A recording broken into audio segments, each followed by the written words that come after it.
Bashkëshortja e këngëtarit të ndjer Shpat Kasapi, Selvie Kasapi, ka reaguar publikisht pas deklaratave të bëra nga halla e të ndjerit, Flora Kasapi, e cila foli hapur për mënyrën se si është trajtuar Selvia pas vdekjes së artistit.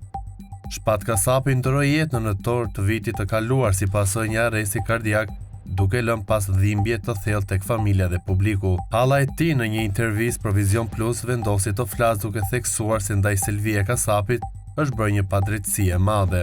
Sipas saj, askush nuk ka të drejtë të gjykojë një grua me të cilën nuk ka jetuar dhe nuk e njeh, teksa theksoi se zgjedhja e Shpatit për partnerin e jetës dhe nënës së djalit të tij duhet respektuar. Në reagimin e saj, Selvie Kasapi ndau në Instagram një mesazh të shkurtër për shumë domethënës drejtuar hallës së bashkëshortit të ndjer. Të dua Haluçi im, shoqëruar me emoji zemre dhe trishtimi.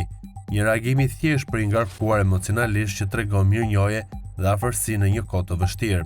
Deklaratat e hallës dhe reagimi i Selvies kanë hapur sërish diskutime në publik, por njëkohësisht kanë rikujtuar nevojën për empati dhe respekt, veçanërisht kur bëhet fjalë për dhimbje personale dhe humbje familjare.